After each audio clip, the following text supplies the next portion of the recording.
ABP news, सर्वसामान्य जनतेचं खुलं व्यासपीठ। वडीगोद्री आणि आंतरवली गावचे आभार। 1,500 ग्रामपंचायतचा आम्हाला पाठिंबा। लहान मोठ्या सर्व समाजाने माझ्या उपोषणाला पाठिंबा दिला। अनेक नेत्यांनीही माझ्या उपोषणाला पाठिंबा दिला। ओबीसीचा भुजबळ नावाचा चेहरा बदनाम केला जातो, ही भावना जनतेत निर्माण झाली आहे। आपण आपल्या लढाईमुळे सरकारचं लक्ष वेधून घेतलं आहे। जर विजयी झालो नसलो तरी सरकारचं लक्ष गेलं आहे। आपलं आंदोलन 10 दिवसापासून सुरू आहे। आपल्या 1-2 मागण्या सोडल्या तर बाकीच्या मागण्यांबाबत सरकार सकारात्मक आहे। या शिष्टमंडळाला माझी विनंती आहे, मागच्या 3 वर्षापासून पंचायत राजमधील आरक्षण कोर्टात प्रलंबित आहे। शासन त्यासाठी प्रयत्न का करत नाही?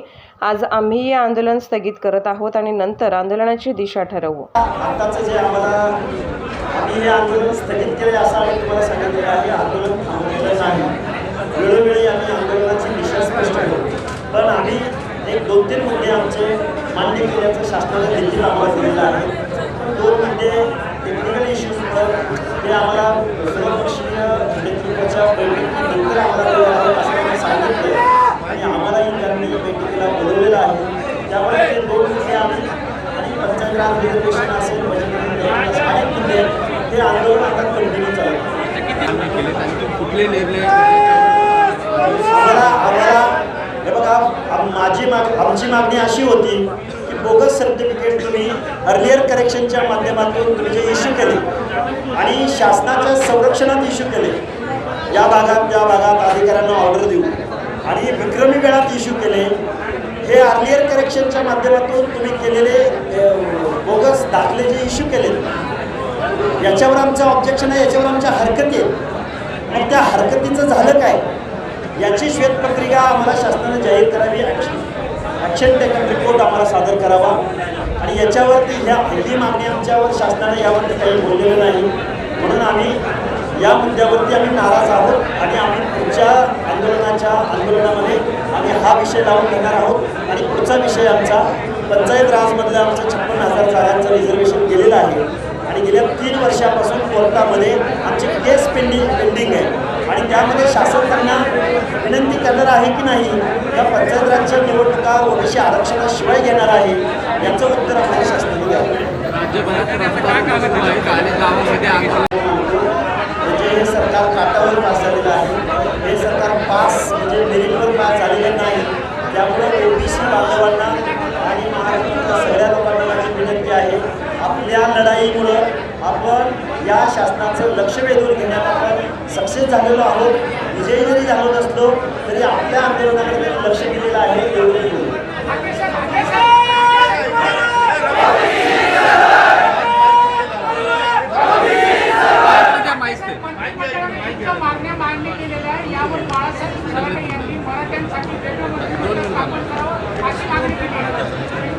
असं बाळासाहेब सराटे नावाचा प्राणी हा नवीन शोध लावत असतो, नवीन रिसर्च पेपर सादर करत असतो। सगळ्या स्वराची कन्सेप्ट सुद्धा अशाच कुठल्यातरी माणसाच्या समीप डोक्यातून आलेले असावे असा मला ठरलेला आहे।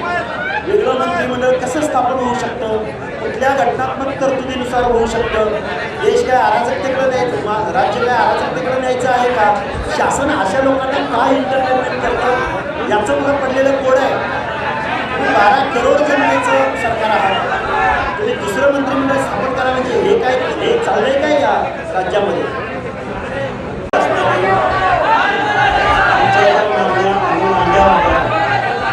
आमच्या 2 मागण्या शासनाने मंजूर केलेल्या आहेत आणि 2 मागण्यांसंदर्भात शासनानं काही टेक्निकल गोष्टी असल्यामुळे, टेक्निकल गोष्टी अशा जो सगळ्या शहरांचा अध्यादेश आहे तो अध्यादेश अजून यायचा आहे।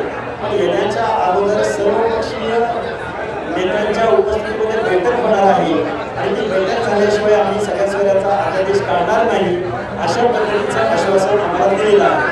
त्यामुळं 2 मागण्या मान्य झालेल्या आहेत। एक गोष्ट अजून घडायची आहे आणि तिसरी गोष्ट बोगस कृतींच्या आमच्या ज्या हरकती आहेत शासनाच्या, त्याच्यावरती आम्ही ऑब्जेक्शन घेतलेलं होतं, पण शासनानं आम्हाला सांगितलं आहे हे खोटे कृती सर्टिफिकेट देणारे आणि घेणारे या दोघांवर आम्ही कारवाई करू, असं आम्हाला मायबाप सरकारनं, संविधानिक सरकारनं 12 करोड जनतेचं दायित्व आणि समत्वाची महत्त्वाची भावना असणाऱ्या सरकारनं असं सांगितलंय की आम्ही बोगस सर्टिफिकेट घेणाऱ्याला आणि देणाऱ्याला आम्ही त्यांच्यावर कारवाई करू. पण मी एक कार्यकर्ता म्हणून माझं म्हणणं असं आहे की ज्या सरकारनं प्राधान्यक्रमानं सर्टिफिकेट इश्यू केले त्या सरकारकडून आम्हाला न्यायाची अपेक्षा आहे. आम्ही आत्ता त्याच्यावरती विश्वास ठेवणार नाही, कारण आम्ही त्याच्यावरती लाखो हरकती नोंद केलेल्या आहेत आणि त्या हरकतीची श्वेतपत्रिका ॲक्शन टेकन रिपोर्ट हा आम्हाला जोपर्यंत मिळणार नाही तोपर्यंत आम्ही हे आंदोलन थांबवणार नाही. हे आंदोलन स्थगित झालेलं आहे. वरिष्ठ आणि आमच्या सर्व संयोजन समितीच्या म्हणण्यावरून आम्ही हे आंदोलन स्थगित केलंय. हे आंदोलन थांबवलेलं नाही. म्हणजे हे सरकार काटावर पास झालेलं आहे.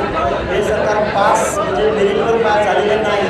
त्यामुळे ओबीसी बांधवांना आणि महाराष्ट्रातल्या सगळ्या लोकांना माझी विनंती आहे, आपल्या लढाईमुळं आपण या शासनाचं लक्ष वेधून घेण्यात आपण सक्सेस झालेलो आहोत. विजयी जरी झालो नसलो तरी आपल्या आंदोलनाकडे लक्ष दिलेलं आहे. एवढं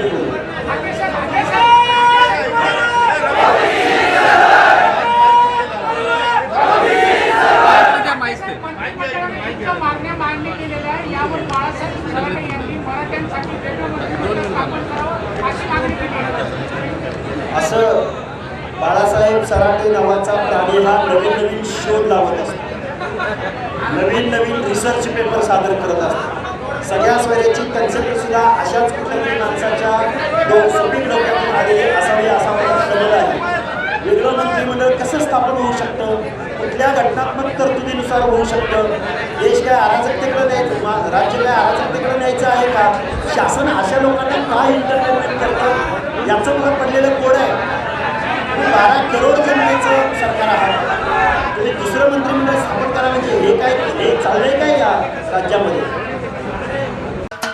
महाराष्ट्राचे सर्वमान्य दैनिक समर्थ गावकरी अहमदनगर, पुणे, नाशिक, जळगाव, धुळे, नंदुरबार, सोलापूर, कोल्हापूर, सांगली, सातारा, मुंबई, ठाणे, पालघर, रत्नागिरी, रायगड, सिंधुदुर्ग, नांदेड, उस्मानाबाद, बीड, औरंगाबाद, नागपूर, गडचिरोली, भंडारा, गोंदिया, अकोला, यवतमाळ, बुलढाणा येथून एकाच वेळी प्रसिद्ध होणारे एकमेव दैनिक सर्वसामान्य जनतेचे खुले व्यासपीठ. संपादक आहेत विश्वासराव आरोटे. मोबाईल नंबर आहे 94 23 38 85 08. दुसरा मोबाईल नंबर 94 23 46 72 72. तिसरा मोबाईल नंबर 75 88 15 0001. वेबसाईट आहे sgavkari.com. मेल आय डी आहे aklgavkari@gmail.com.